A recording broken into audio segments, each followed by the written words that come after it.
So recently we got some of the most important news of Dragonflight, and that is that a lot of new race/class combinations will be coming, which is something that has been expected for years. Although I gotta say, some of these combinations are actually quite weird, and it brings the question, how are they going to make sense of them in the lore? We are getting Tauren rogues, which is strange for a creature that weighs an entire ton, but we're also getting Orcish Priests and Torrent mages. So what are all these new class combinations, and how are they going to make sense out of them? As someone that spends a long time in front of a screen, it can really strain out your eyes and just also affect your sleep. Now, GNG Performance sent me these glasses and I've used them ever since. They pretty much just relax them immediately as soon as you put them on. Essentially a physical blue light filter. Now, if you use my link for the next 48 hours, you'll get a 25% discount. So check out GNG Performance. When World of Warcraft started out, Blizzard really was too conservative on giving race class combinations, and you couldn't even play paladins or shamans across factions, and they really made sure to come up with a detailed story to make sense of it, with draenei shamans and the entire storyline with the blood elven paladins as well. Now, over time, they started introducing more and more of these combinations, and I gotta say, they made sense, although sometimes they were really kind of stretching it. For example, troll druids became a thing, and that was just totally logical and was actually cool as well, because we got new troll shapeshift forms with very unique looks. However, before we get into the actual new combinations we'll be getting, it is important to know that classes have always been different in the lore than they have been in the actual game, like the game you play. And lore-wise, there are more like 3 times the classes than the ones that are playable, and they're also quite different. There's a lot of nuance between them. Also, the playable classes are not exactly the same across the various races, and their definition is vague, so troll priests are not the same as human priests or the draenei priests. For example, the most natural priest or paladin, when you think about it, at least from the traditional perspective of Warcraft, would be humans. They worship the light, they use light spells, they cleanse the blight, heal, and they have an entire paladin order that was created out of combining priests and warriors. However, it was super weird that we got Torrent Paladins, as Torin are all about nature, druidism, and not the light, and having light churches all across Mulgore and the like. Ultimately, that was explained with the light being seen as the sun, and the Torin more being nature-oriented paladins, sort of like sun druids. So while they use the same abilities, they really would not be similar in any way to the human or the draenei paladins. One of the more weirder race/class combos have been troll priests, for example. That made even less sense. Trolls are all about voodoo, nature, rituals, worshipping the Loa traditions, tribes, and all that stuff, and now they're casting the light and following the church in a way. Well, the best explanation for this is that there's something akin to witch doctors, and the spells they use are a lot different than the in-game ones as they are in the lore. Only recently would troll and Torin worshipping the light make sense. As we invaded Argus, we got onto these light ships, we got directly in touch with the Naru, so they could obviously be exposed to the direct source of the light. Now, that is how we have worked with these combos for now, but Blizzard just announced that in the Dragonflight pre-patch, we will be getting 8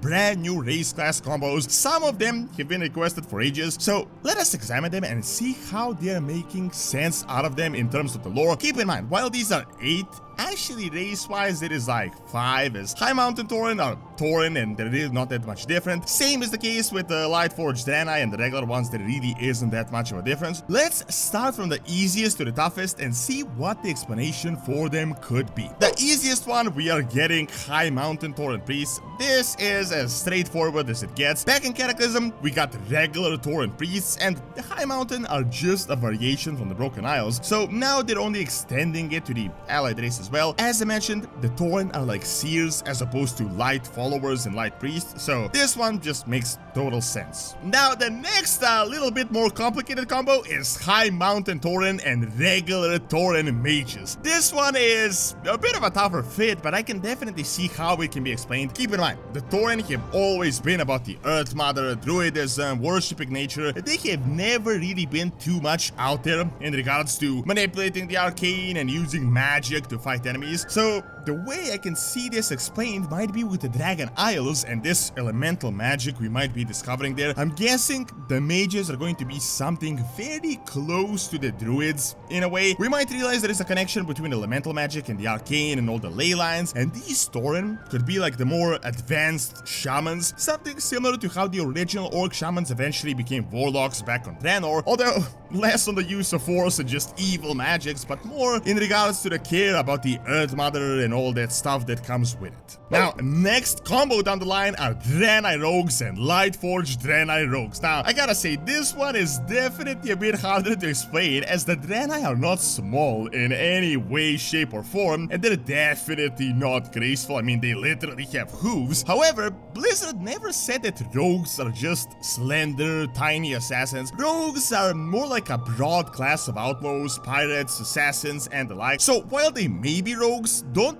look at them as hidden assassins despite technically having stealth. So they could be more like light versions of warriors, and I can't say this is that too hard to add, although I am curious how they're going to officially explain them. Now, next on the line, we have a bit of a weird one, and those are Orcish Priests. I gotta say, I definitely didn't see this one coming. The reason this is added is because Blizzard decided to just extend priests to all the playable races, so this might just be them really stretching it here, but I gotta say, it is definitely a bit of a weird dynamic. It is similar to having Orcish Paladins, just I don't know, there's something unholy about this entire combination. There could be an explanation in regards to them being similar to the Torin, as the orcs and the Torin are actually quite similar despite them being from different planets, which is why they bonded so easily in the first place. However, the orcs have advanced over the years. They're no longer the nomadic tribes living in the wilderness, but now they have their entire civilization. Orcs went to Argus, they saw the Naru, they saw the Light Army, so it is entirely possible that they could have recruited them and taught them as well. I mean, we have an entire Orcish Light Army on Altered Draenor, so this technically could make total sense. I doubt these priests are going to be those from Alternate Draenor serving Irel, but what has been happening recently with the Legion invasion, I can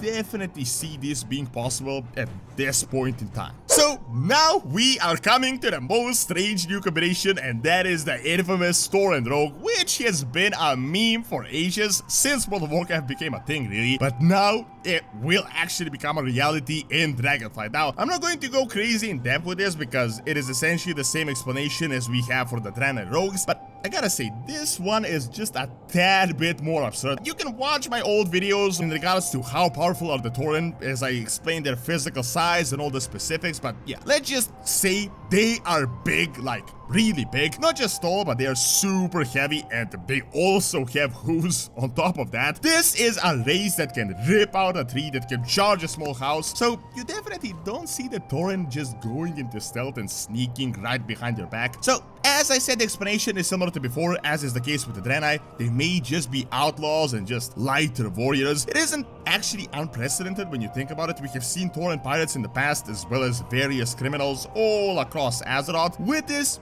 I can see how they can make sense of it, although I gotta admit, this is definitely a bit of an absurd combination. Now, all these classes will be available in Dragonflight pre-patch, which, by the look of it, might be sooner than we originally anticipated, although with Blizzard you never really know. I gotta say, I'm definitely excited with the more race class combos coming, although I would personally like to see more new specs in some future expansions that represent more of the lore side, such as the Witch Doctors, the Necromancers, and the like.